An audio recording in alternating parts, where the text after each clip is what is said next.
That's muted as well. Did you pop two of those doors, right? Popped one. Okay, that's fine. Mine right there is turned on. Where's the feedback coming in? What you're hearing is actually the monitor feed fed into those two speakers so we can hear Paul as he talks. Okay. Barrick, all right, yeah. All right, Paul, say a few words. I want to see if Barrick can hear you okay. Okay, I will go ahead and talk for a moment and just see how it comes across.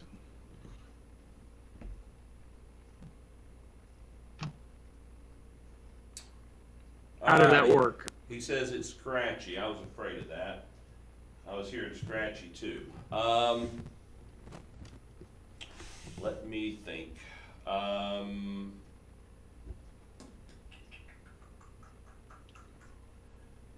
Paul, count down from 5 again. 5, 4, 3, 2, 1. Okay, you're still hearing the scratchy, aren't you, Barrett? And I hear myself just a bit, but I can talk through that. It's not so severe that I can't. Okay, but you're hearing the scratchiness too? Just a little bit when it comes through. It's like, it's hard for me to even make it out, so. See, I thought it was the local speakers here that I'm listening to, but if Barrick's hearing it, Let's see. unless he's picking up the echo, Why am I frozen on those two? that I don't know. Okay, are we live on the page? Oh, okay, there he is. Yeah. So if I hit, it's still got the teaser up there. Maybe if I refresh. Yeah, you'll need to refresh it. Yeah, that's all it was. Yeah, let me see. So,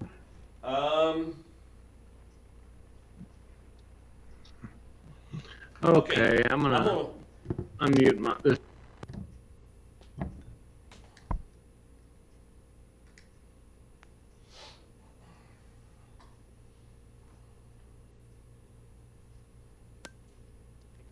Two, three. All right, now. 2, 3. All right, now. 2, 3. All right, now. 2, 3.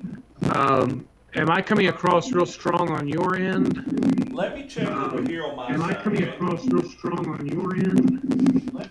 When I see the little green slider that goes across on the Hangout, I'm pegging it out periodically. Maybe I could back off the gain here a little bit.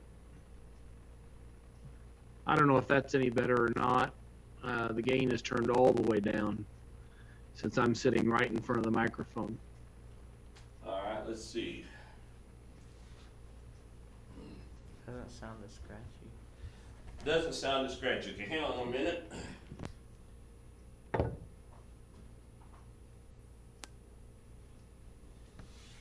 see.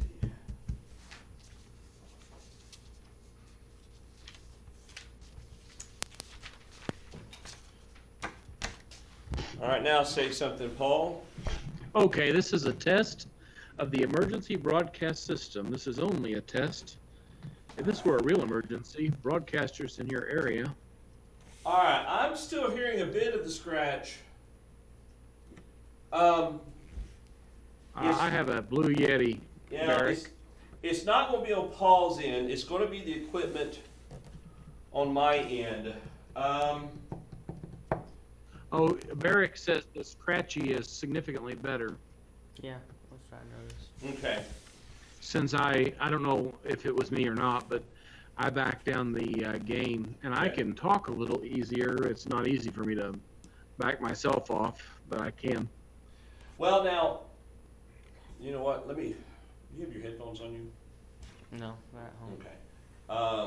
Let me check something. Where real am quick. I?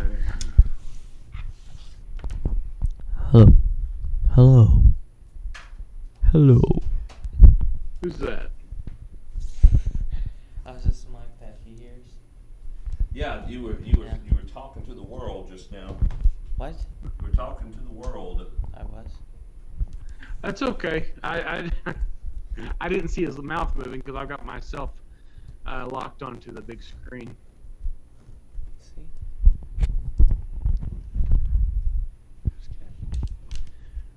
John, I'm messing myself up with this other laptop here. Why's that? I keep trying to move the mouse between the screens, and it's not like just having an additional monitor. I actually have a separate computer. You were right about that. Micah looks to be frozen on my side, Yeah. but that may just be me. It looks Well, like he's still that's live okay. on the broadcast, so it may be just the Hangout that's got him hung up. So I'm just going to cue myself. You want me to stay, as far as the Hangout's concerned, as the window that's queued, is that right?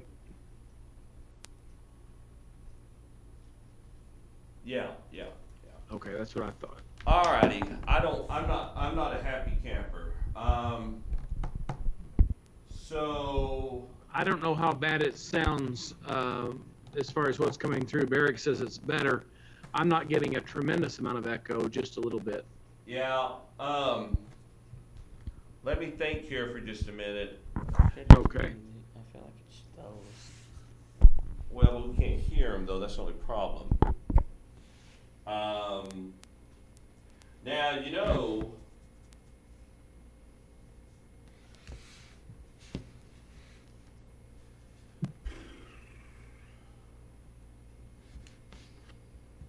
oh, I know why the output to you is frozen. Oh, it just came around. Yeah, okay.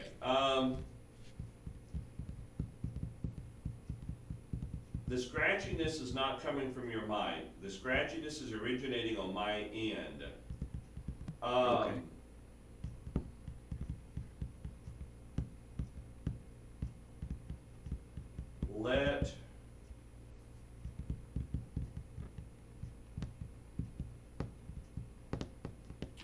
All right, we're gonna try something else here real quick.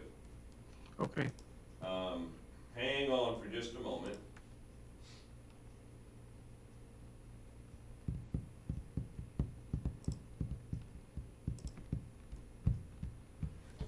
All right, now, all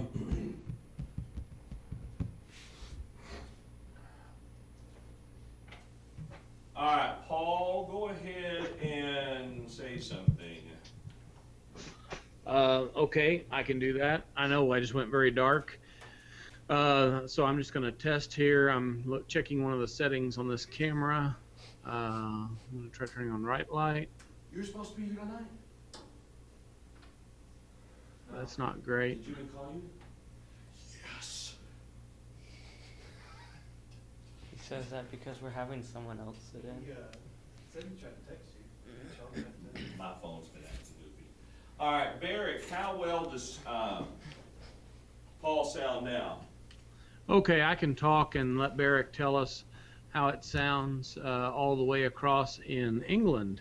It's not even And scratchy. so just going to check that out and see. All right.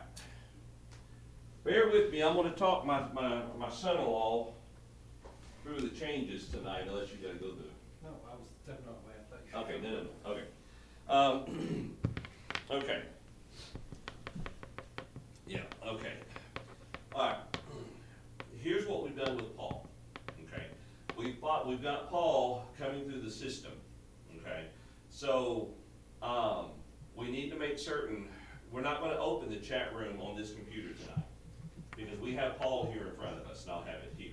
There shouldn't be any extra dings or dongs or anything from the computer. Now, I'm maybe on screen, but. yeah, here's the kicker though. You'll have to leave the computer unmuted the whole time. That computer, exactly, on the board.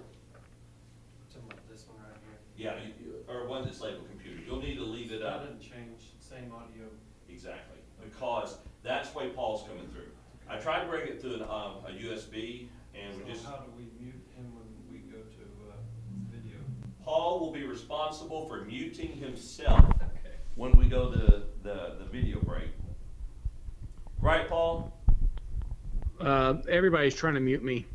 But yes, I will mute Well, if that's what I'm supposed to do, when we go Yeah. to the 3 different breaks, I guess there are during the course of the study, Yeah. I will have my mic muted. Okay. Now, I've made some changes for tonight's study. Travis says it's about time I make a few changes and mess things up. Now, Barrick said that your last change is much, much better. Yeah, yeah. Okay. I'm not bypassing it through the USB mic, Okay. and that's what, I don't know why and what was causing it to hang up, but that's what the problem was. Can you cue me to the live broadcast for just a moment? Yeah. All right, now here's what I've done, Travis. I've got, okay, you've got 3 different options here. You have Paul, then you have the table shot, and then you have the verses. Okay. That's very dark. But over here, we'll see how this all works. When we're reading, if you want to, you can, or if Paul's reading, you can go right like that. When we're It's reading, just the same effect, you just made 2 different options, so I don't have to switch the camera back and forth. exactly, Camera 2, exactly. Okay. And then if you want to, you can switch to that when we're both talking. Kind of makes it look like we're looking at each other, doesn't it? Is this streaming on the different channel, or this is live? This is live right now, yeah. Now I haven't started the recording yet, I'll do that here in a minute. Now, here is the drawback. A hiccup that I was not able to fix. What happened is I upgraded this to version 3.17, okay? You lost your library? No, kept the library, but for some reason, it won't, well, I'll show you here. Let's say if we were to go to what we were supposed to be playing right now, the 20-minute, well, the 10-minute, okay? Get it ready, hit play.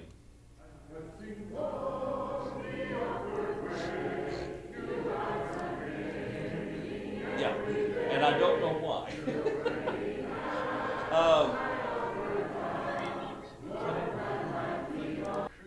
Yeah, I don't know. So, which means that, Did you guys have an earthquake there? it looked like it.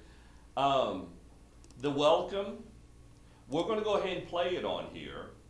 I'm John Duval. Welcome to the Scriptural Way Bible Study. Okay. And I want to replace it on the recording. The Scriptural Way Bible Study is brought to you by the Seminole Point Church of Christ, located. Have something up, oh, our study will begin. Yeah, So that's people don't think something's up. Won't that scare exactly. people? Yeah. Now get this, okay? And I've looked at the file format. I don't understand it. They all People look. are gonna think their videos are messed up. We'll let them know as we get started. Okay. Yeah. That'll be the first thing that we say. But like this Do one. not attempt to adjust your. You're gonna say it's the technician's fault? Yeah. Exactly. Oh, speaking of technician, I have. If you would like more information regarding the Seminole Point I've got Church this of other Christ, then visit our the website audio at streaming. is going. www.seminolepoint.org. Well, let's see. I mean, I was just confused about this. This is a different viewing than the. than Oh, see. you can close that. Close it all Yeah, the way. that's the one that we're Oh, no, that's streaming. audio only. Yeah. But that was the video, so I was trying to figure out what was. Oh, yeah, yeah. I see what you're saying. All right, so let me pick this up real quick. I didn't see it wasn't the live broadcast page, so I was trying to figure out. Oh, I see what you're saying. Yeah, I hadn't opened that up yet. All right, so I'm signed in here. Oh, here, you'll need these. I don't need these. And You should give them the new ones you bought. be sure to adjust the monitor down. So Now, how are you hearing Paul? You're gonna hear him through the computer? we're gonna hear them. Speakers? Yeah, through these speakers right And here. it's not, there's not a lot of feedback? No, you just jack into that one. We're hearing them from the headphones, which means we'll also hear when the commercials play. So that's why it'd be important to mute us. as we Yeah, I'll always go do ahead and anyway. mute that. Say again? I can mute that on my end, Okay. my mic, like I said. Okay. And we're beginning with peer pressure, is that right? Say again? Peer pressure? Yes, that's our first one. Yeah, peer pressure. Okay. And are you able to hear me all right, or am I not coming through well? You're fine. It's just Okay. I'm turning up the speakers for us. I just don't want to create a feedback for you. Yeah, I can hear it, but it's not so much that it causes my mind to go into that, loop. Okay. And I guess Travis, just go off the meter on the board like we normally do. For your volume. Micah is going to be on Dale's, and I'll be on mine. So if you want to pod John's down, huh? That's just the one I used last time. He's on the middle one. Yeah. Okay. Let's check. And then I'll be on that one right here. Yeah. That mic is wired up. I now see that. Which one? Yeah, that one right there. How am I hearing you?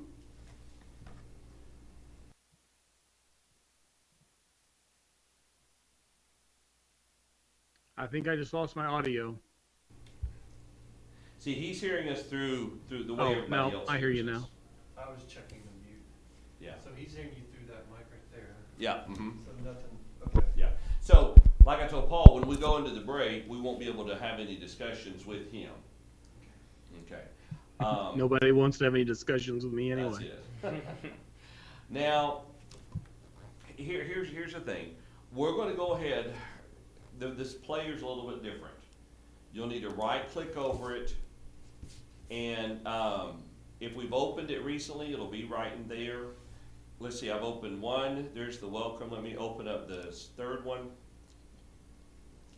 And what we'll do is, before we begin, we will let everybody know what's going on with the issue. Okay. Tell them, we have control of your computer monitor. Do not attempt to adjust it. Hit the escape key for a moment. On your computer? On that one, yeah. I'm getting tremendous glare on my glasses. That's our sound meter. That's okay. Switch to that computer though and hit the escape key. Did you? Okay. Ding, There we ding. go. Sometimes notice how the dialog box disappears after you right click. Go ahead and hit escape and you try it. Hit right click. Hit right click or escape? Hit escape and then right click. All right, now click on open.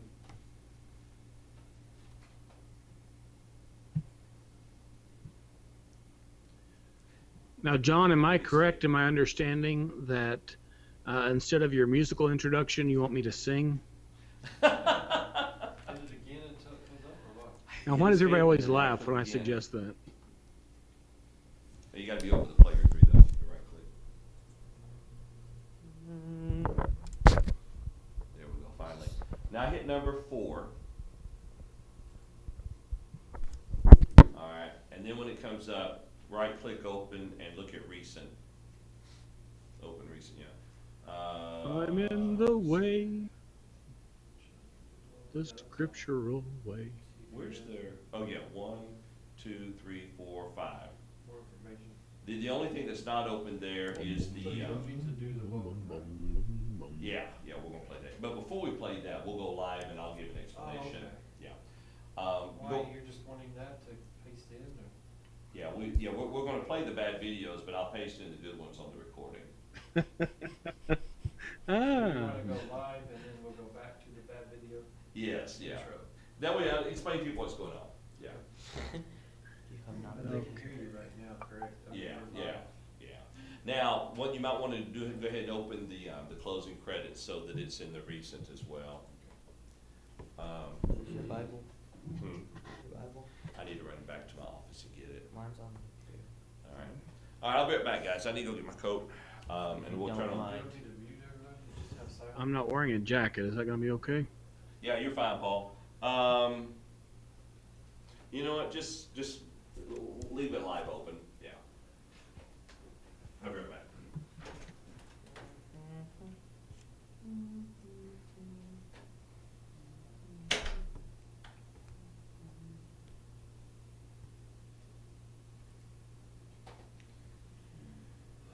How old are you, Micah? I am 14. 14. I've got a daughter that's 14. Why Are you married yet? I'm just kidding. Yes. If she's listening in, she would just die. So Well, there you go. No, die because you're. Yeah. Yeah. what'd he say?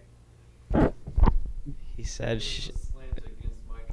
yeah, he was basically saying I was ugly enough to kill your daughter. Well, Why would you say that? I didn't say ugly. You implied it. Get to it what you that's all right. Is there a certain number of hours you have to take every day of college? I mean, if I want to stay full time, I have to stay 12. But I think a full-time student's considered 12 hours a week, Okay. Is there but a I'm not certain sure. number of hours required every week? no. No. Well, it's 12 credit hours. I guess that's a semester or whatever, but it's how much you go to He's school. not here yet. I thought maybe you had asked him if he could fill in, and so if he didn't show up because he got scared. No. You got me yours? Mine's on my pew. Well, go get it. I can't. You didn't say. I'm hooked to the mic. You It's said okay. on your pew. No, it's okay. I'll use that one. No, you get to use your own Bible this time. It's on your pew. Yeah, that's what I said. I said it's on the pew.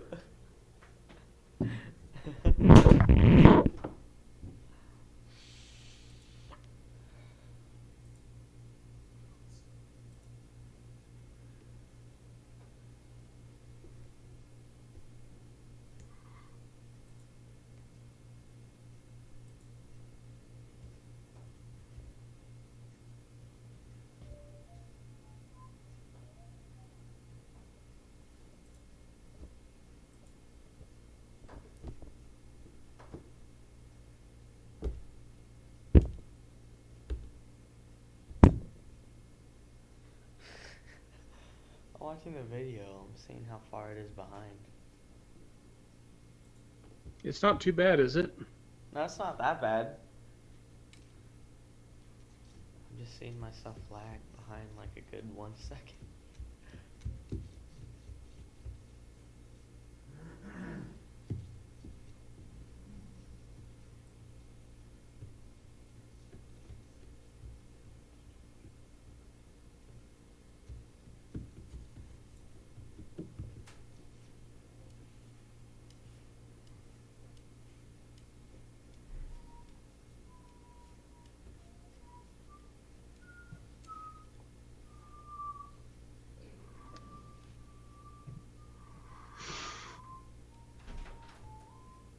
You went on your pew. Mommy moved it earlier. Oh, I know where it is. Yeah, let's scoot over to this off It's, center. it's under my pew. Sorry, you're not the center of attention any longer. What do you want me to do with this? Do you just want me to set it under the table? Kind of loop it on the plug underneath there. Travis, when we get started, when we get into the first verse, if you want to go and pop that door, so it's locked. Yeah. Okay, I left it unlocked just in case Gene. Am I too far over, or is this where Dale sits? No, you need to be Let me see. This way? Yeah, just right right there. Yeah, right. Because the leg of the table's right here. Yeah, you'll pretty much straddle the leg of the table there. All right. Is this good? Have you Yeah, checked that's good. audios to see if they're all about level or what? I'm going off the meter reading. Okay. Since Which one, Paul, this or this? that one right there, yeah. Make sure, I mean, you can turn this up a little bit, but make sure we're all about the same equal point there. Okay. Yeah. I heard someone say that you should always hit the yellow mark, but no higher, but I tested that one day and it was too loud. And so, alrighty, now, I understand. I'm gonna scoot over. Why do you get to be so, You, oh. that last, oh no, it's mine. One of ours went to the corner. Okay.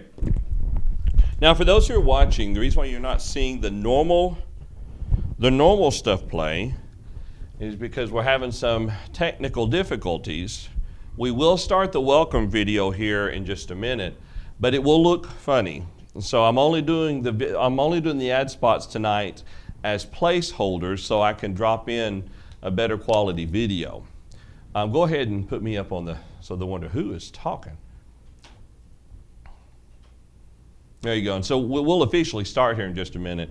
But the video is going to look bad during all of our ad spots, so just listen, and then on the recorded version, once we're done, I'll drop in the better quality. And hopefully we'll have the format problem ironed out before next week. All righty, Travis, are we all ready to go? Okay. All righty. As your leisure, fire up the first one. I'm John Duval. Welcome to the Scriptural Way Bible Study.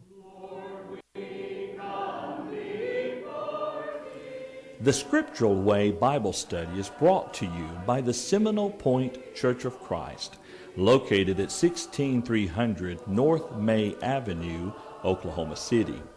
On behalf of the elders and members of the Seminole Point Church of Christ, I would like to thank you for your interest in spiritual matters. Now, let's take our Bibles and seek the Scriptural Way.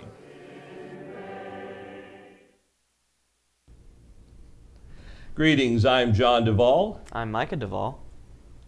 and we have joining us as a guest, I'm Paul Adams, and I'm certainly glad to be with you today. Paul. Thanks for joining us for our study today. Dell is out of town, and John's got some personal affairs that he's tending to. And since Micah joined us last week for the study, I asked him to set in with us again.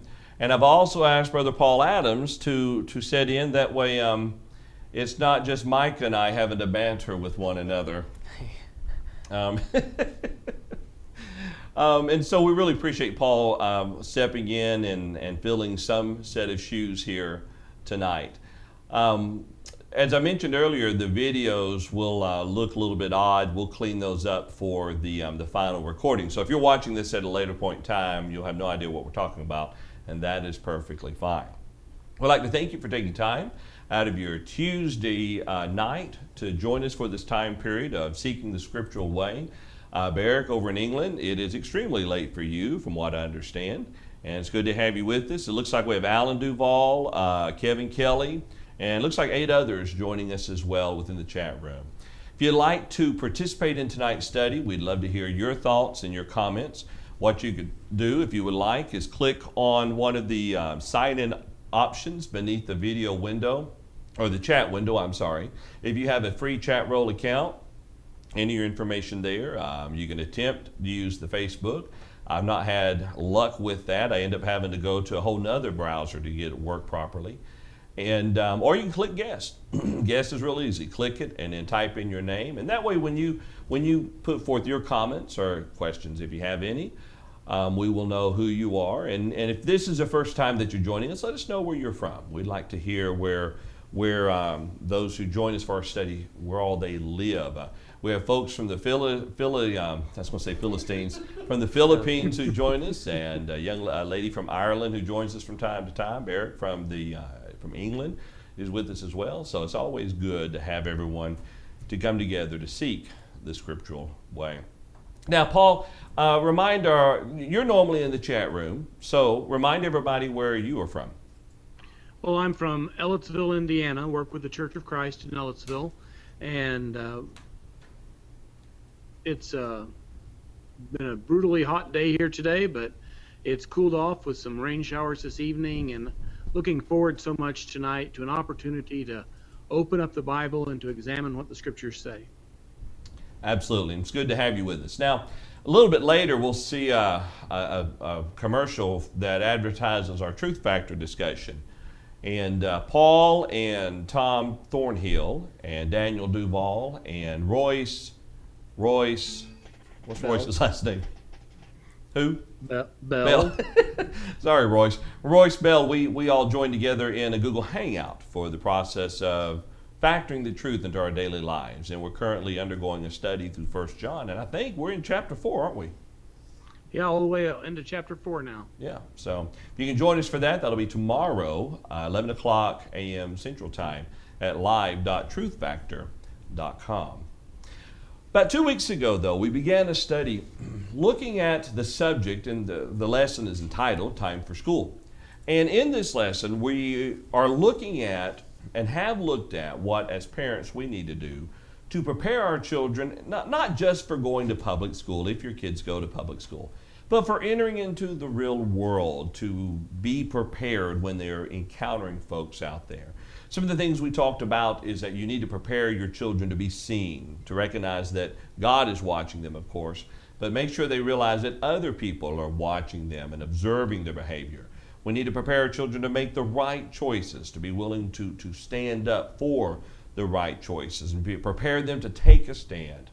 Don't be afraid to stand up for what is right and speak their mind when it comes to what is right. And prepare your children to be wrong. I think there are a lot of children being raised within this world whose parents never tell them that they're wrong. And so when they go to school or maybe some job at some point, they don't know how to handle it when someone does say, hey, you're wrong. You did that the wrong way. You need to straighten up or else you're fired. They don't know how to handle that.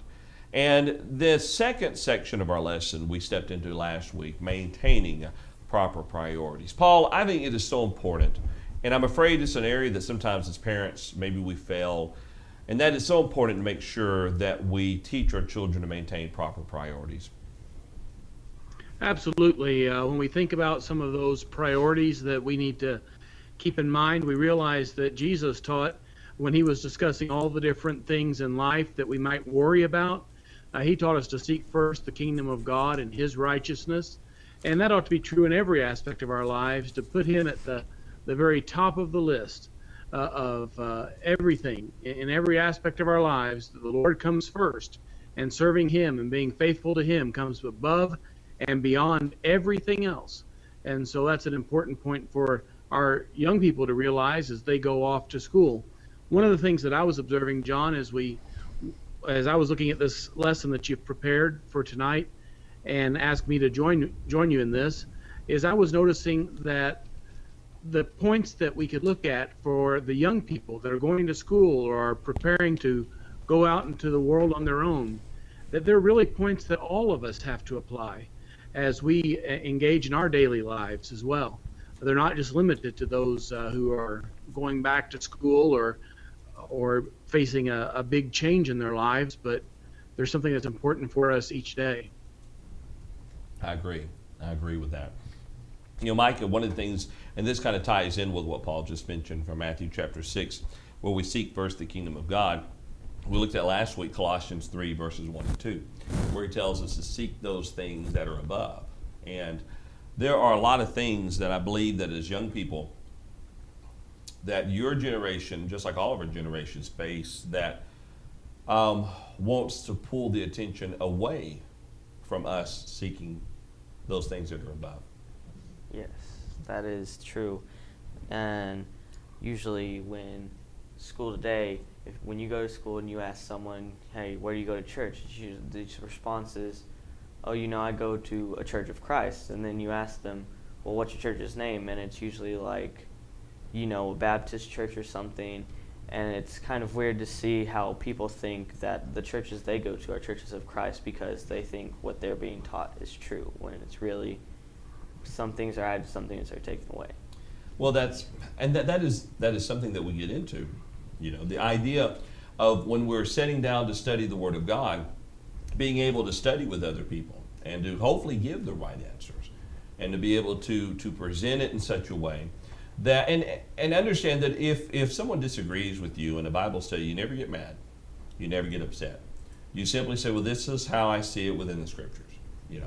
And they may not always see it that same way. But what you're striving to do is to nudge them in the direction of where they are seeking first the kingdom of God. And hopefully by nudging them in the direction of seeking first the kingdom of God, then it will help to direct their understanding, as our understanding should be directed, to accepting on what the Word of God has to say. So, Paul, any thoughts or comments on that before we continue? No, not really. I agree with what you guys have said so far. Okay. And I appreciate that Micah, being 14 years old, is willing to join us today, because it's easy for the old fellas, not too old, but the older fellas, to sit back and to talk about these things. but it's also good to hear from the ones who are in that situation and what they're going through. I think it's possible sometimes for us to trivialize or to make light of the struggles that young people face. And I think they're very serious and they're very difficult. And I'm glad to hear those things coming from the mouth of one who can join us and is right there in the midst of it. Absolutely, absolutely. One final holdover from last week, just to remind us of, is when we're talking about worship services. You know, how many times does homework or some type of schoolwork take precedence in the life of a child over Wednesday night, Sunday morning, even Sunday night? We need to make sure that we always set from a young age the proper priorities within our kids' life, especially in regards to worshiping the Heavenly Father. A couple of comments there from the chat room that there is some discussion of the video. We are, like I say, trying something a little bit different in the software. It's a little bit newer version. We have upped the bit rate over the last couple of weeks to probably about, we had been at 500 kilobits a second video and 128 audio. I think we have kicked that up to where it's a total bit rate of video and audio about 800 and something. We may dial that back down to 500 kilobits on the video side, just make it a little bit easier. But Kevin comments on how much you've grown. Matter of fact, Kevin, didn't we meet you back in 2004, 2005, somewhere in that ballpark? And Mike was pretty young back then. Yep. And so he has really grown up. And Barrick says, we're not old. Antediluvian is the proper word. I think that means very, very old. Well, let's move on. Well, let me say, before we move on to the next section or the next point under maintaining proper priorities, we're going to go ahead and take our first break. Now, keep in mind the video quality itself will look bad. On the recorded version, it will look better. We'll have that all cleaned up. But on the other side of the break, we're going to start by looking at the importance of maintaining priorities when it comes to peer pressure. And again, what we're talking about is not singularly applicable to the young people. It applies to all of us. So stay tuned. We will be right back. Hello, I'm Ron Witt, one of the elders of the Seminole Point Church of Christ. On behalf of the elders and members of the Seminole Point Church of Christ, I would like to invite you to be our guest at any of our worship services and Bible classes. The meeting place of the Seminole Point Church of Christ is located at 16300 North May Avenue, Oklahoma City, Oklahoma, zip code 73013. The Seminole Point Church of Christ meets Sunday mornings at 9:30 for Bible classes, 10:30 for worship service, and 5 p.m. for our afternoon worship service. We also have Bible classes on Wednesdays at 7 p.m. Whether you live in Oklahoma City area or you are traveling through Oklahoma City, we would love to have you come and be our guest. We have Bible classes for all ages. At the Seminole Point Church of Christ, our focus is to teach only the Word of God. Rest assured that when you visit with us, you will find that we will appeal only to God's precious Word. Now, let us return to our study. Welcome back to our study, peer pressure. We have all faced peer pressure at some point within our lives. I remember when I was a young person. I think, Paul, that there are some people, I don't want to say that they are naturally inclined, but there are some people who want to fit in. They don't want to be the odd person out. They don't want to be the ones sitting by themselves at lunch. They want to be a part of a group, part of somebody. And I think when that occurs, that it does create a weakness within the person to bow to peer pressure, wouldn't you say? Oh, I think you're absolutely right, John. And I think sometimes, and this is a point that I brought out in a lesson recently, I mentioned in the first week that you started this when I was in the chat. And I think there is a tendency among some to think that they're very, very independent. And they say, oh, I don't care what anybody thinks of me. I really doubt that that's true. I think that many times we don't care maybe what some people think of us, but there is a group of people that we really do care. A young man might have a lot of bravado and say, I don't care what anybody thinks. But then maybe it's a young lady who catches his eye and he really does care. Or maybe it's you don't care what the population at large thinks, but the people who are like me, who dress like me or look like me or whatever it would be, they do care. I noticed at our high school that you notice that the kids that look the same hang out together. The ones that drive the big mud trucks and have the more country attire, well, they kind of hang out together. And the ones that have the wild colored hair, they kind of hang out together. And the ones wearing the jerseys for the team, they kind of hang out together. And I think people really do care what others think. We want to be accepted. But what's most important has to be that God accepts us and that we're living lives that are acceptable to Him above and beyond all of those other things. Yeah, and folks like you and I were part of that eclectic group where everybody that was left over came together and really didn't fit, didn't look alike or nothing. Yeah, I'm afraid there's more truth there than I'd care to admit. But you're right about that, and it is a great pressure that we face, and I mean, Micah, you went to Cheyenne. Yes. I don't want to say it's one of the most yuppie schools I've ever seen, but it's probably one of the most yuppie schools I've ever seen. It's just, I really don't want to say that a lot of the kids there are spoiled brats. Most. A good portion.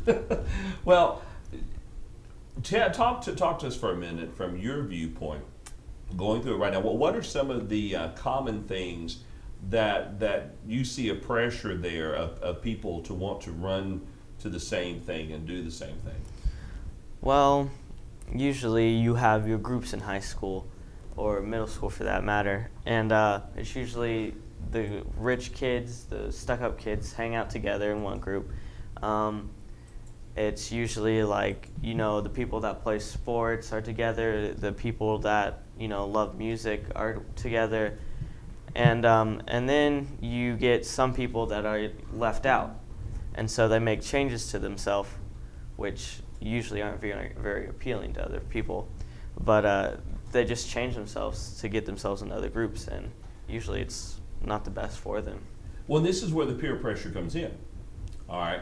They want to dress like, they want to appear like, then it steps into they want to behave like whatever group it is that they want to be accepted by.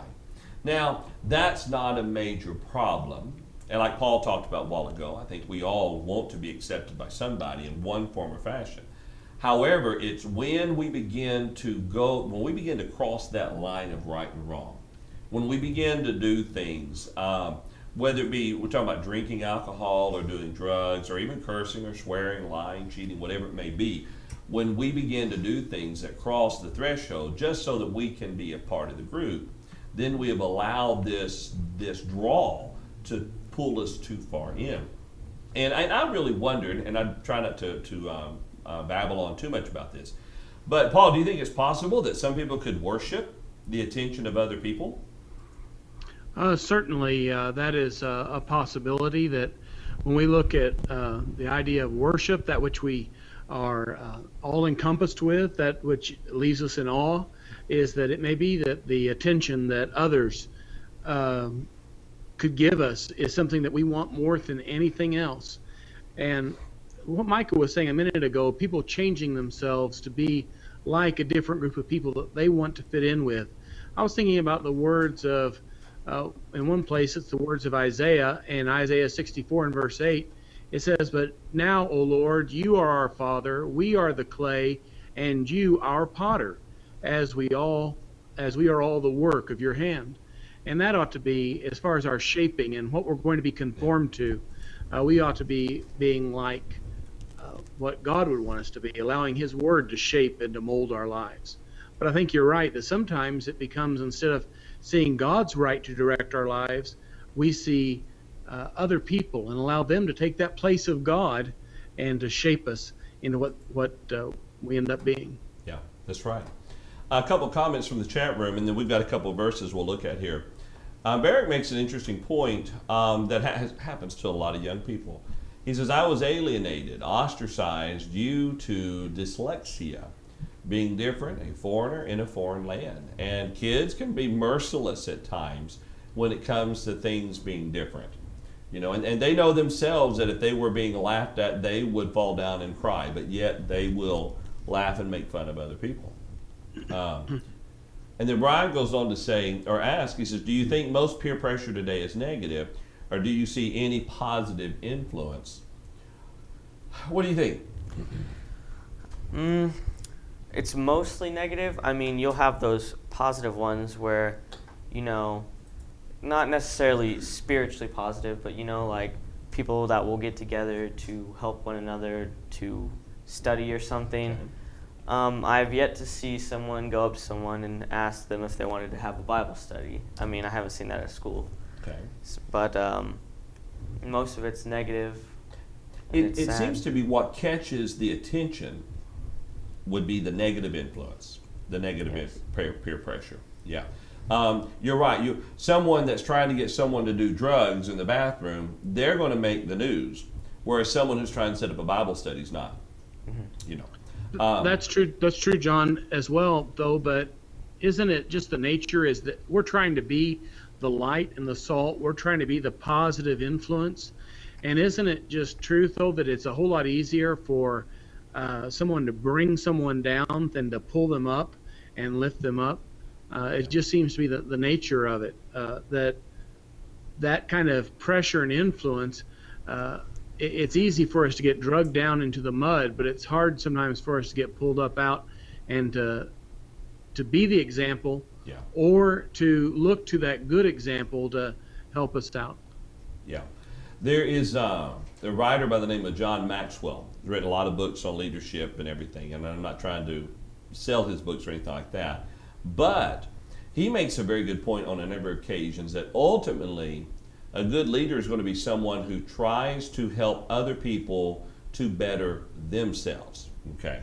So the influence, and we should be the center, if you would, of that type of positive influence. Where if someone's going to be around us, they're not going to be pressured to do something ungodly. If anything, they're going to see the way that we behave, if we're truly behaving properly, and maybe be influenced, well, you know what, since Micah didn't drink, or since Paul didn't drink, I don't have to do it.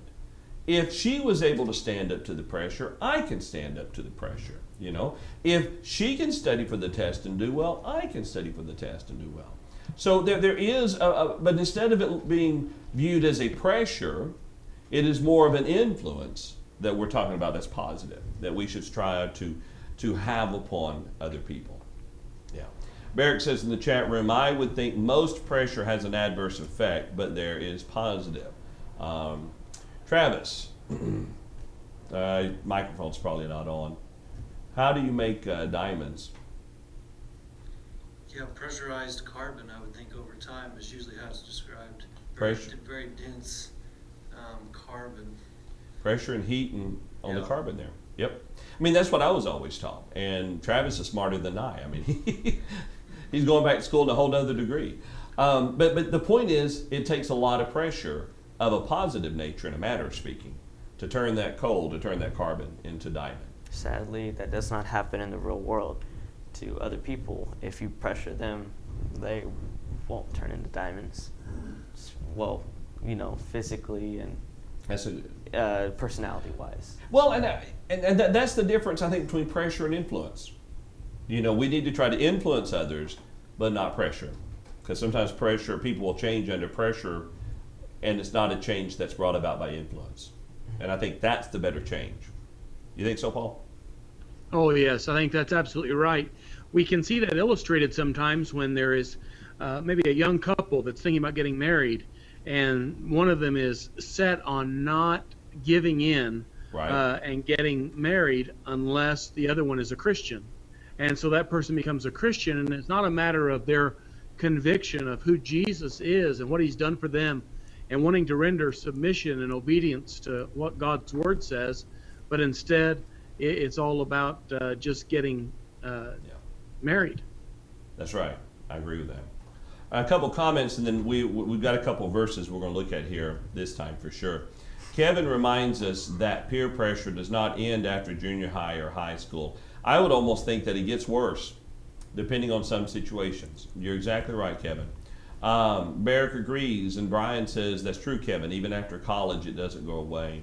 And Barrick says, I would think that certain pressures, for example, the refiner's fire, can produce God's image in us. And that's a very good point. It's the proper pressure in the proper way yields a proper results. But unfortunately, I apologize. I say, just unfortunately, it tends we appear to see more people fall to negative pressure. Even us preachers have to deal with that. Yeah. We don't want people to hate us, but we have to speak the truth no matter what. And even if people don't like to hear what we have to say, we must speak the truth. That's right. It's what God has required of us. But if we allow the influences of others to keep us from saying what we ought to say, then we're not a gospel preacher. That's right. Preach the word. Be instant, in season and out of season. Reprove, rebuke, exhort with all long suffering. Paul told Timothy in 2 Timothy chapter 4. Micah, for a minute, let's turn over to Acts chapter 4. I'm going to have you to read 3 different verses here. Verses 19 through 20, and then chapter 5, verse 29. And what we're going to do here is we're going to look at an example set for us by the apostles, showing us the very point that we're trying to make here. Go ahead and read, if you would, verses 19 and 20 of Acts 4, Micah. But Peter and John answered and said to them, whether it is right in the sight of God to listen to you more than to God, you judge. For we cannot but speak the things which we have seen and heard. All right, now look down at verse 29 of chapter 5. But Peter and the other apostles answered and said, we ought to obey God rather than men. All right, so we see here the apostles clearly declaring that, and think about it, they're being told by the Pharisees not to preach. And they're saying, all right, you decide. You know God. You know the history of Jehovah God. Is it better for us to obey you or him? And they're saying that we have no choice but to obey God. A 15-year-old Christian can say the same thing. A 25-year-old Christian says the same thing. An 85-year-old Christian says the same thing. We cannot but to obey our Heavenly Father. That is our only choice that we have. And that is the answer to peer pressure. Any thoughts, Paul? That's what Joshua said. He said that he told the people that they would have to choose for themselves in Joshua 24 whom they would serve. But he says, but as for me and my house, we'll serve the Lord. And that's the same way it is today, and the same way it happened in New Testament times, same way it's always been. That if we are going to be faithful to God, we're going to have to choose for ourselves. And let everybody choose for themselves. Try to be the good influence, teach what's right, but ultimately there's a choice to be made. And that choice is one that we'll have to make, and we'll have to stand, regardless of what anybody else says. That's right. I'm reminded of the story, can't talk tonight, of Joseph, the son of Jacob. When he was sold into slavery by his brothers, he was bought by Potiphar. Potiphar's wife found Joseph apparently appealing, and she wanted Joseph to be her boy toy, I guess. And he kept telling her no. Finally, he had to turn and run away and left his coat, his outer coat, behind. And she used that as evidence, supposedly, of him trying to attack her. The fact of the matter is, he very well could have said, not a problem. Anything you want, Mrs. Potiphar. And he probably would have had, by the definition of some people, an enjoyable time. But in reality, he could not sin against God. He could not sin against Potiphar. And so he did not bow to that peer pressure. That's in Genesis 39. Well, let's go ahead and take our second break. And on the other side of the break, a couple comments we'll bring into our discussion from the chat room. And then we will look at another area that we need to be teaching our children to give priority to. So stay tuned. We will be right back.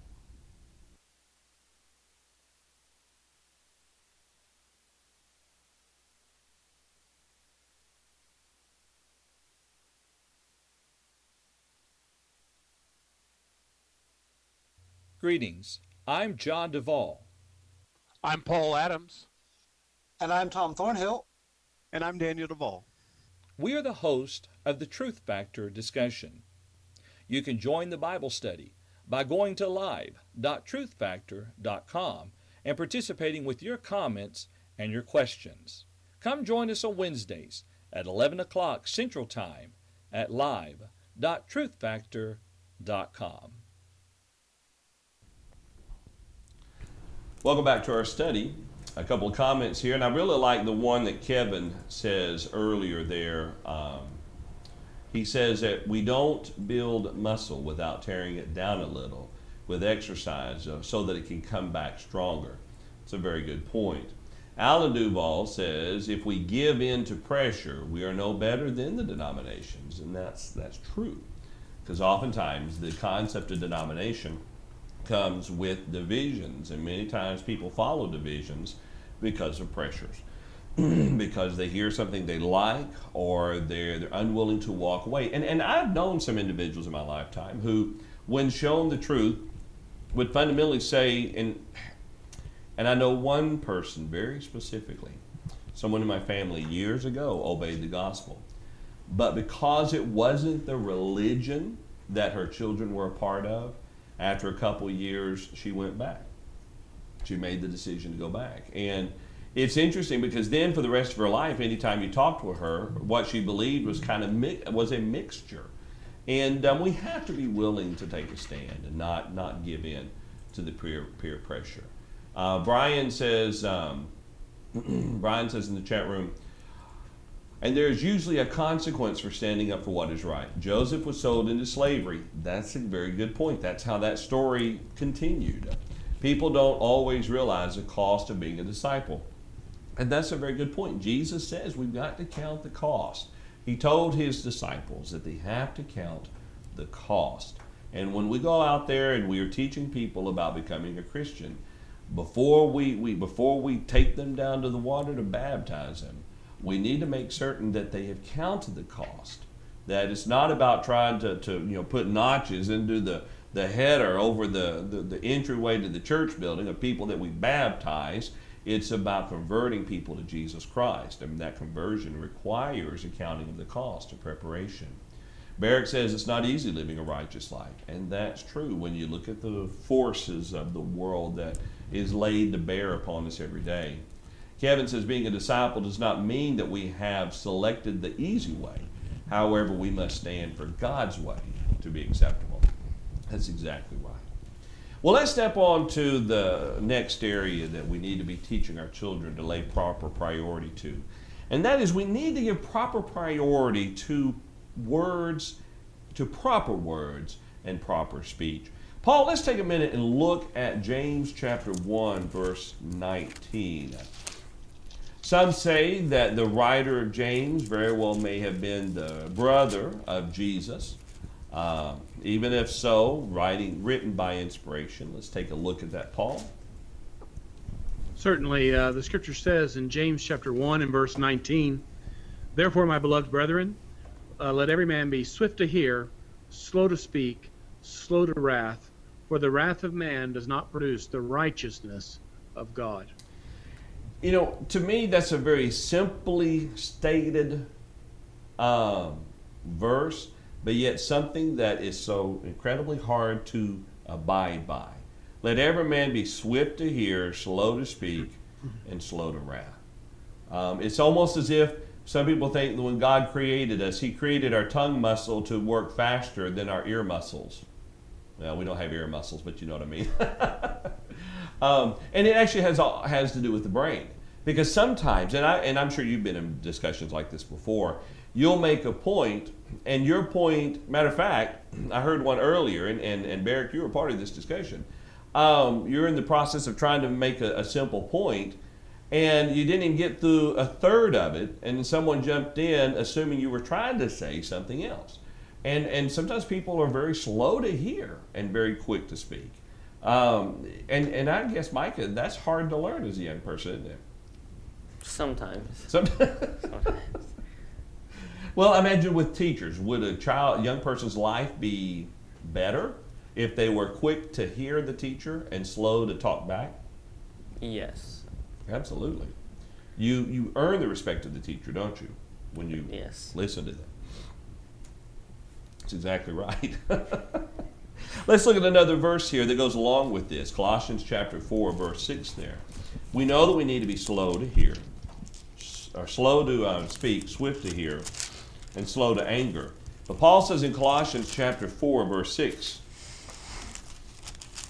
he says, let your speech always be with grace, seasoned with salt, that you may know how you ought to answer each one. Now, Micah, there are two uses for salt, typically understood uses for salt. Do you know what they are? I know one is to better something's taste. So, like if you want to help what your mother has cooked taste better, you put salt on it. Is that what you're saying? Not all the time. Not all the time. All right, but And what? then to preserve something. To preserve something, okay. Salt has been used for many years. Think about salted meat. Helps it last a long time. So the way Paul is using this could go either way. All right, seasoned with salt would probably suggest more towards the figurative speech of it being flavorful, I guess. You know, something that is pleasant to the hearer's ear, seasoned with salt. But at the same time, something that is preserved, so you've given thought to it and you exercise your words very carefully. Paul, do we see kind of an issue even among members of the church who tend to forget this verse? Absolutely. Sometimes we just, I've heard people say, I just shoot from the hip, or I just say whatever is right on my mind. And that's not a very good way to approach this. In fact, here, and he says in the previous verse in James to be slow to speak, and here it talks about how to speak, that we need to make sure that we're saying the right words. You know, in that writing of James, he talks about how dangerous words are and how it's so hard to control them. You know, if it was a matter of taking out a gun and shooting somebody, well, that would take more thought and more preparation, I suppose. Or if it's a matter of grabbing them around the throat, we're unlikely to do that. But a word can just pop out of our mouths so fast that we just don't even get a hold of it. And once it's said, it can't be unsaid. We can be forgiven by God or the person we say it toward, but we can't unsay it. It can't be forgotten in that sense. That there may be great damage that's already been done. And so we have to be careful that our speech serves the right purpose. Or just like another purpose of salt, it was thrown out and trodden underfoot by men to make a roadway. Okay. And we even missed a fourth use of salt thrown into the chat room. Ice cream. Yeah, make ice cream. But I think that's a very good point. A very good point that you make there, Paul. I didn't put James 3 into the study because it would almost double the length of the study. But James 3 is a very valid point of the damage that can be done by the word. And you know, if you go over someone's house and steal something, you can give it back. If you break something, you can replace it. But boy, once you say something, the best you can hope for is to apologize. But they're not going to forget that it's been said because it is burned within their brain like all of our memories are. In the chat room, before we go on any further here with this, Alan says, think before you speak. It is that simple of a policy. Think before you speak. When I was younger, I had an issue with stuttering. And even to this day, from time to time, I still have a challenge with stuttering. The repetition of a singular word before entering into some sort of sentence. And for me, the answer was very, very simple. I needed to slow down and think before I speak. Get my words in order before I say my words. And that's the way we should deal with everything. Think before we speak. Barrick says, and easily forgotten in the face of atheistic and agnostic argument. Going back up to what Kevin said about standing for God's way in order to be acceptable. And Barrick says, well, as Stephen R. Covey succinctly states, most people do not listen with the intent to understand. They listen with the intent to reply. That's a very good point. while you're speaking, they're already formulating their reply. So much is missed when that happens. Now, some of the language that we have to be on guard for, and this will kind of flow us into our next point here in just a moment, is that there are things considered as corrupt or foul language. And we'll look at two different, actually we're going to go ahead and look at Colossians 3 verse 8, and we're going to hold off Ephesians 4:29 until the next point, Travis, okay? So, Mike, if you would read Colossians chapter 3 verse 8, please. But now you yourselves are to put off all these: anger, wrath, malice, blasphemy, filthy language out of your mouth. Alrighty, filthy language out of your mouth. Paul, I've used this illustration before when I talk about this here locally. But when I was growing up, and when you were growing up, do you ever remember hearing any sermons delivered by preachers where they would give you a list of words you're not supposed to say? I think I did know one fellow who did that. I'm not sure it was received very well. I think he put a list of them up on the board. Yeah, and I'm like, okay. I mean, let him read the King James translation. They'll at least get 2 or 3 words out of there they're not supposed to say.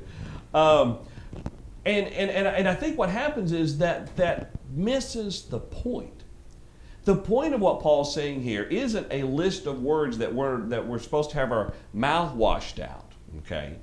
It's using foul language or filthy language. Now, if I live in a certain culture and a certain word is considered offensive in that culture, or if I'm visiting that culture and a certain word is considered offensive, then as a Christian, I don't say that word. Even if in my own mind I say, well, I don't mean it in an offensive way. If the word is offensive, I need to leave it alone. But this foul language, Micah, is much more than singular words. It's context. It's innuendos. It's saying things and talking about things that are hurtful, that are shameful, that are corrupt. And this is what we need to teach our young people.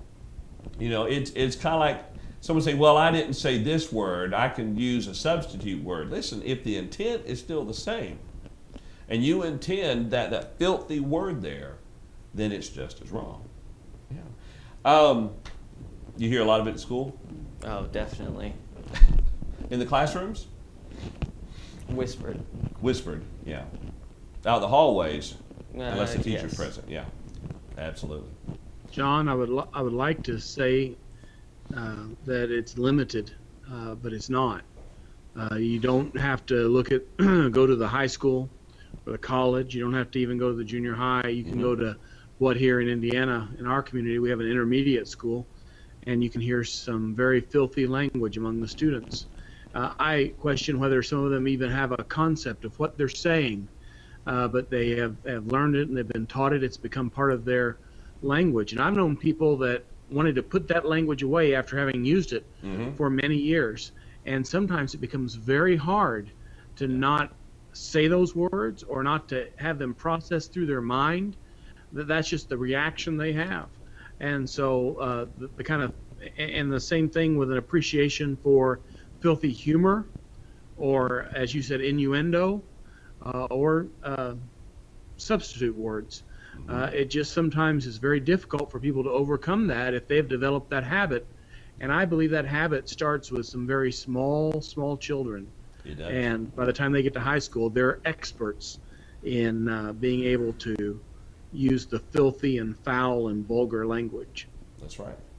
The problem that makes our brains not as good as computers. Computers can always be reprogrammed. Our brains can't. And so our brains operate off programming. And so as the twig is bent, so it grows. Okay, so if we expose our children to this type of ungodly conversation, then it's going to be a hard habit for them to break. Barrick says in the chat room that filthy language means vulgar language, swearing, but also means language that denigrates or breaks down people or even false doctrine, which is a very interesting point.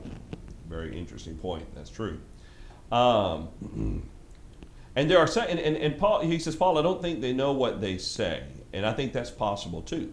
You got young kids who don't realize the harmful words they're saying. They just say them because everybody else says them, and they think they're cool. We knew this one girl that came over from another country, and she just thought it was the funniest thing when she started learning swear words in English. And trying to get her to realize, no, as a Christian, you're not supposed to do that. It just went right over her head. And let's see. And Barrick says Isaiah didn't want to use it, and so was anointed with the coal. Going back to the story of Isaiah and so forth. We got a couple more comments in the chat room. I would need to go ahead and take our last break. We'll come back from the break, look at the chat room real quick, and then go ahead and segue briefly into emotional control, and then looking at giving priority to remaining sexually pure. And so we're going to push through and see if we can finish the lesson tonight. So stay tuned. We will be right back.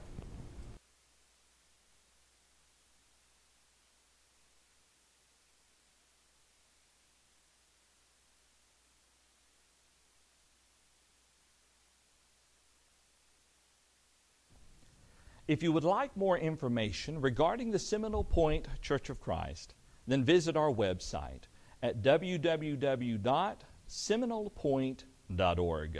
Better yet, come see us. Our meeting place is located at 16300 North May Avenue, Edmond, Oklahoma. We meet Sunday mornings at 9:30 for Bible classes, 10:30 for worship services, and then Sunday afternoons at 5 o'clock for worship services. We also have Bible classes on Wednesday evenings at 7 o'clock. Thank you so much for your interest in the Seminole Point Church of Christ. We're looking forward to seeing you soon. Welcome back to our study. Paul, take a minute and let's look at Ephesians chapter 4, verses 26 and 27. We've been talking about giving priority to our words and proper words. But we need to talk about priority in the realm of emotional control. Before we say that, before we read that verse there, let's look at the chat room for just a moment. Brian says from Philippians 4, verse 8, finally, brethren, whatever things are true, whatever things are noble, whatever things are just, whatever things are pure, whatever things are lovely, whatever things are of good report, if there's any virtue and if there is anything praiseworthy, meditate on these things. And I agree with Barrick. That is a very excellent verse there. Kevin says, I've heard the majority of the vain use of the Lord's name by young children lately, 8 to 12 years old, while their parents were nearby, with no correction by those parents. And that's true. I realize don't take the Lord's name in vain as part of the 10 Commandments, but we should be teaching our children to have a reverence and respect for the name of the Lord, for the name of God, and not make it some common word that's thrown around, when as an exclamation when they hear something, It has to do with respect. All right, Paul, let's look at those two verses there and tie in the discussion on proper words with emotional control. Certainly. Let's look at Ephesians chapter 4, verses 26 and 27, where the Apostle Paul writes by inspiration, be angry and do not sin. Do not let the sun go down on your wrath, nor give place to the devil. As we look at these verses, we understand very clearly that during the time that that our young people are growing up, and we can look back to the time in which we were growing up, that sometimes emotions are very hard to control. Yeah. In so many ways. We'll look at some of those other ways in a moment. But sometimes it's easy to lose your temper and to not get a good handle on that, and you do things that are uncharacteristic of the kind of person you want to be. And so when we're thinking about the kind of person as we go out and we live in this world, or we go to school and we're faced with some of all these pressures that we're talking about and frustrations and all the different changes that take place in life, and seemingly having to listen to what everybody else says, we feel sometimes it could push us over the edge. And each of us have to be careful not to lose our temper.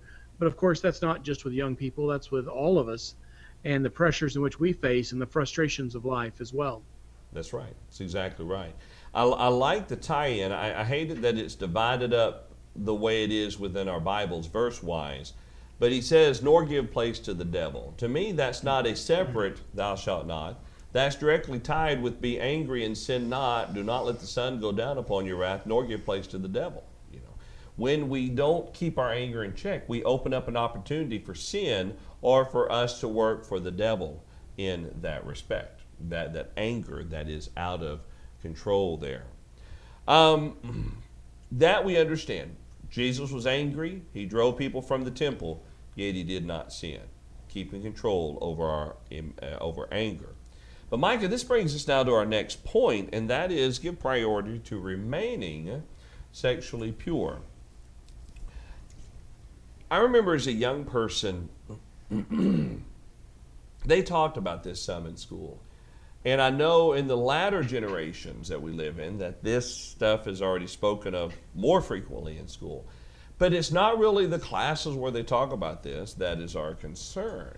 It's when parents don't talk about it with their children, and the children have to learn these things from the people of the world. And many times, and you kind of equate this with peer pressure, it's kind of like, well, everybody else is doing it, so it's got to be a fun thing, so maybe I'll need to do it. What is Matthew chapter 5, verse 28? Let's turn over there for a moment. And let's look at where Jesus identifies the source of the sin. Matthew chapter 5, verse 28 there.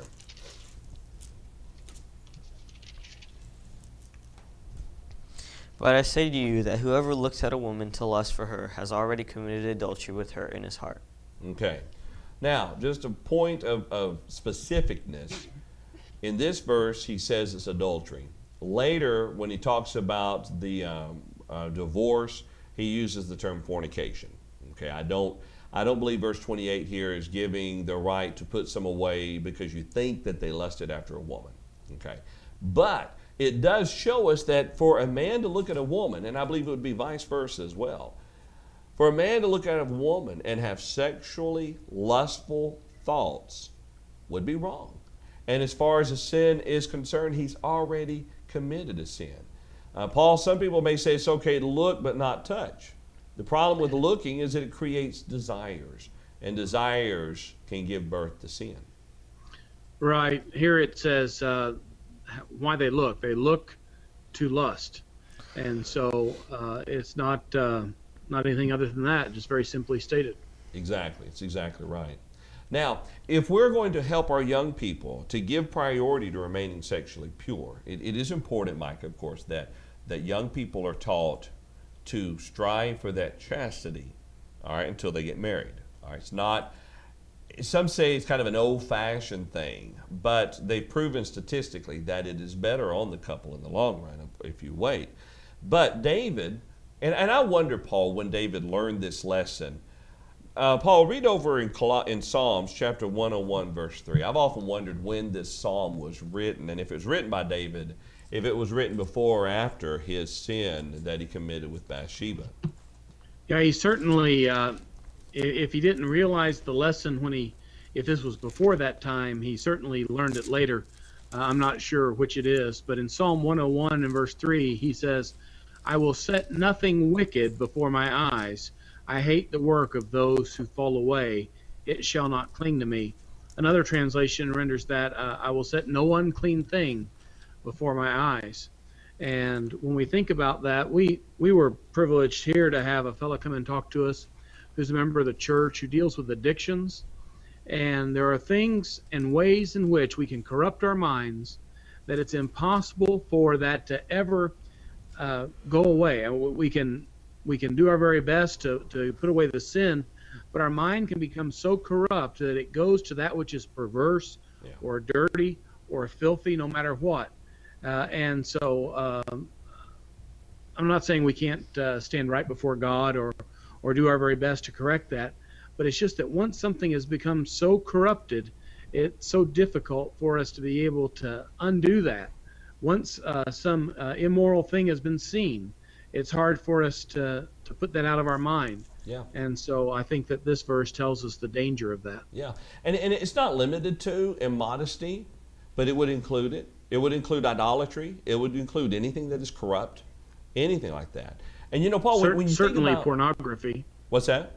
Certainly pornography. Oh, most certainly, most certainly. And much of what we could see on some of the things on television. I knew someone who said that they placed this verse on top of their television set, and it greatly modified what they were willing to turn on. I will set nothing wicked before my eyes. Let me bring into this discussion real quick Job 31, verse 1, where Job makes a statement. He says, I have made a covenant with my eyes. Why then should I look upon a young woman? Job, here's a married man. He made a covenant with his eyes not to look at a young woman.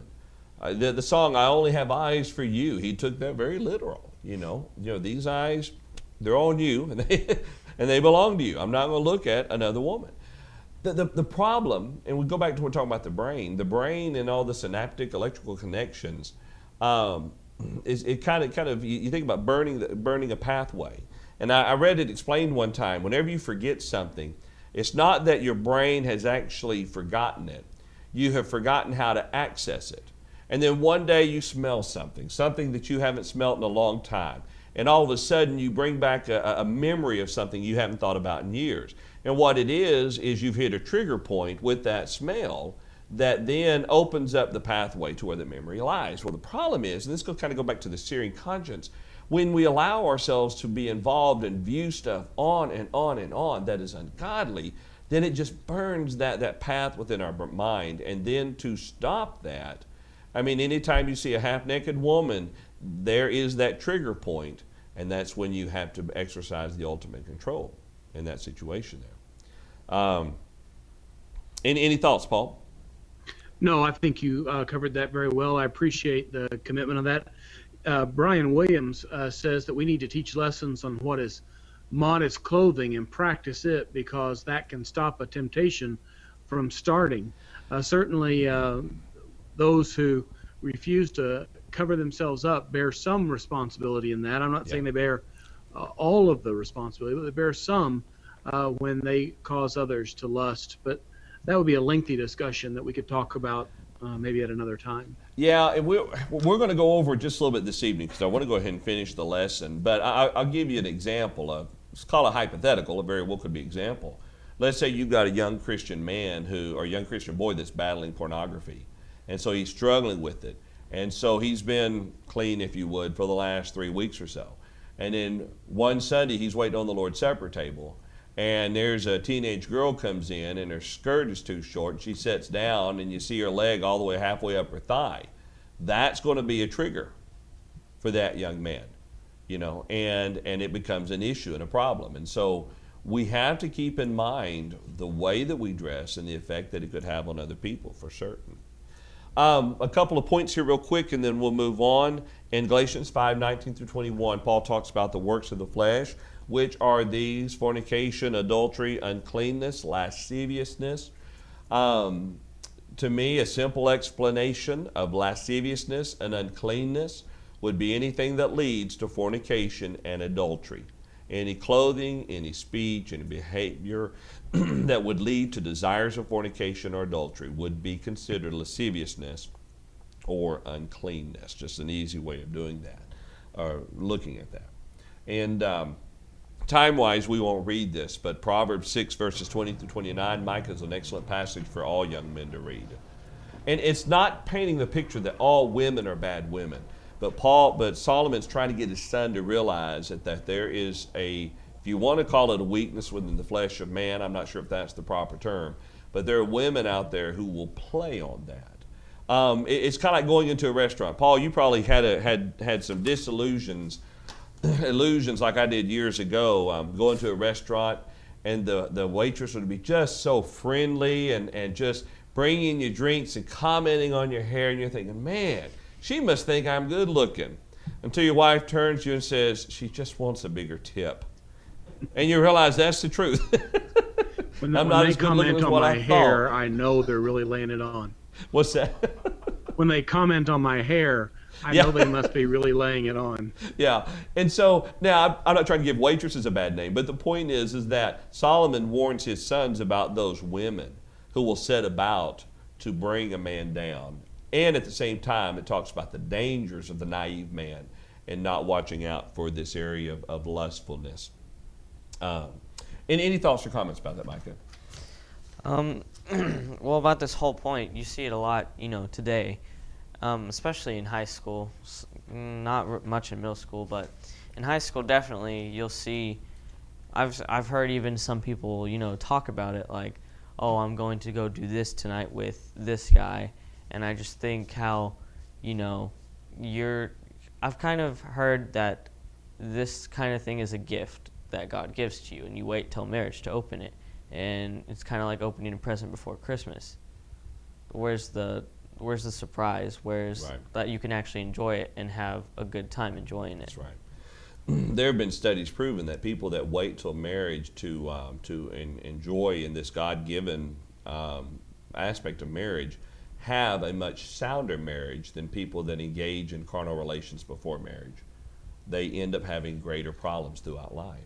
And so, just something to really think about. And I like that illustration too. View it as a gift, only to be opened after you say, I do. Yeah. And then lastly, and by no means not least, we need to give priority to always speaking the truth. You would think that people would say, yes, obviously. But it becomes so easy, at least if you allow yourself to lie. Okay? Let's turn over to Ephesians 5:20 through 25 for just a couple more minutes, and then we will close our study for this evening. Ephesians chapter 4. My handy-dandy technician held up 4 fingers telling me I misstated it. In Ephesians chapter 4, let's start our reading there in verse 20, and we'll read down through verse 25 there. Notice what he says here.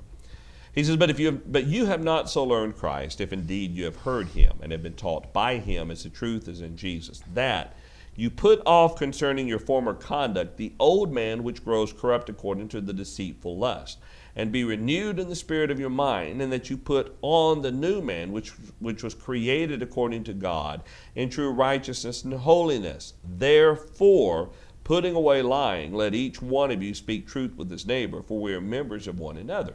Now, I read all that preceding the verse to emphasize the point that we have put off that old man of sin. We're supposed to put on the new man of Christ. And if we do that, if we have done that, then there should be no room in our life for lying whatsoever. Wouldn't you agree with that, Paul? Well, I certainly do, John. And when you look at this, something that's emphasized here is not just the technical lie, but that the Christian is to be honest.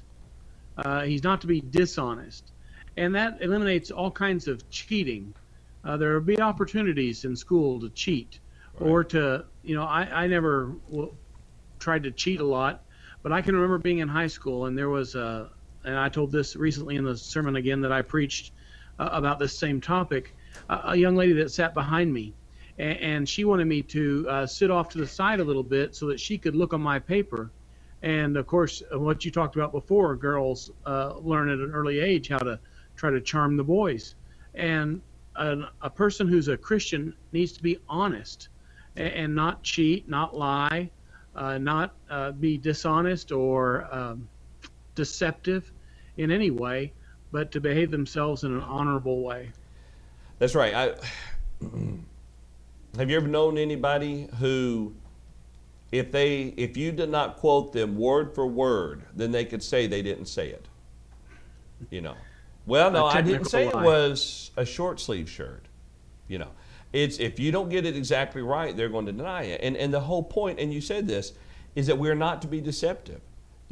Leading someone to think something is one thing other than the truth. If you intentionally lead them to think something other than the truth, then you've lied. It's deception. Micah, read to us from Proverbs 6, verses 16 through 17, how the Lord views liars. Or I should say, the actions of the liar. These 6 things the Lord hates.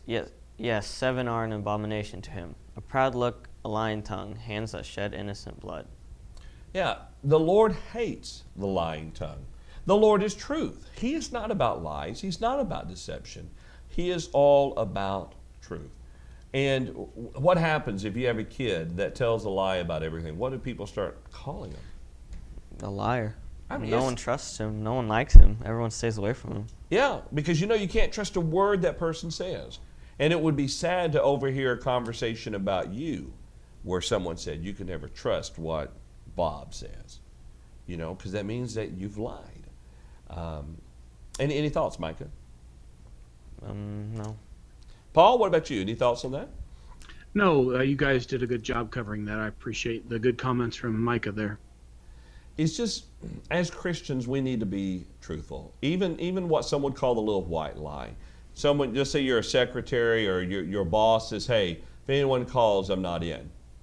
And so it puts you in a position to say, oh, I'm sorry, he's not in right now. You have to be willing to take a stance, going back to what we said earlier, and say, I cannot lie for you, and I will not lie for you. Alan says in the chat room, says, if you don't lie, you don't have to remember what you said. And I like that point. That's the problem with lying. You got to keep track of the lie, because the more you lie, the more you will get caught. My mom she could see it in my face. I tell this silly story, and we're over time, and I'll be done with this, and we'll close the study. But you'll laugh at this. I was probably somewhere around 4th grade. No. Closer to your age, probably about 7th grade. And I know you're in 9th grade now. Anyway, mom and dad were watching TV, and they sent me to get the Cheese Whiz and bring it to them. So I go down the hall, open, get the Cheese Whiz, stick my finger in it, big old glob of it, and I guess I suck it on my finger as I walk through the door. Mom says, did you stick your finger in here? And all I would have had to have said is, I did, Mom. And she would have hollered at me for a little bit maybe, and that'd been it. I go, oh, no, ma'am. She says, are you sure you didn't stick your finger in here? Oh, no, ma'am. What'd you use? Well, I used a spoon.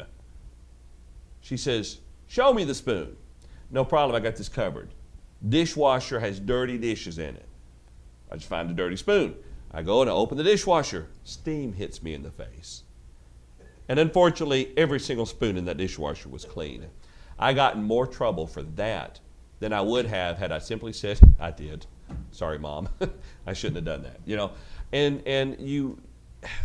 it's a terrible, bumpy, twisty, windy road we make for ourselves when we lie.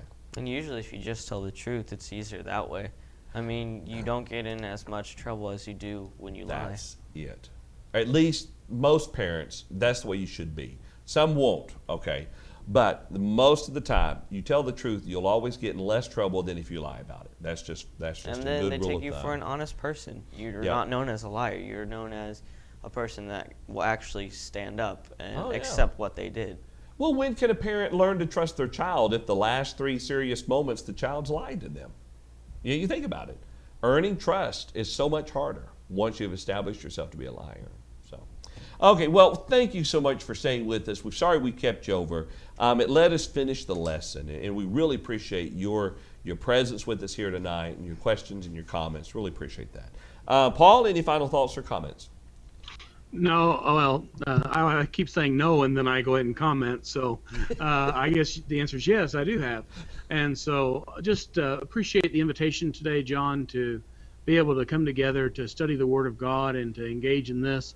And if any of those who might be viewing this are in South Central Indiana, near Bloomington or Ellettsville, I'd like to let you know that you are welcome at the Ellettsville Church of Christ. We'd love to see you, and we'll welcome you as a guest here. Absolutely. And Paul, tell them the web address for the Ellettsville Church of Christ. It's EllettsvilleChurchofChrist.com. How do you spell Elletts? EllettsVille, EllettsvilleChurchofChrist.com. Okay. Look that up if you live in that area, and go by and see Paul. Mike, any final thoughts? No, I don't have any. I appreciate you sitting in with us. You've done a fine job, and thank you so much. It's been great being here. Thanks for not contradicting me either. So, thank you so much for joining us, and Lord willing, we will continue with another study next Tuesday night at 7:30 p.m. right here at live.scripturalway.org. Have a wonderful week.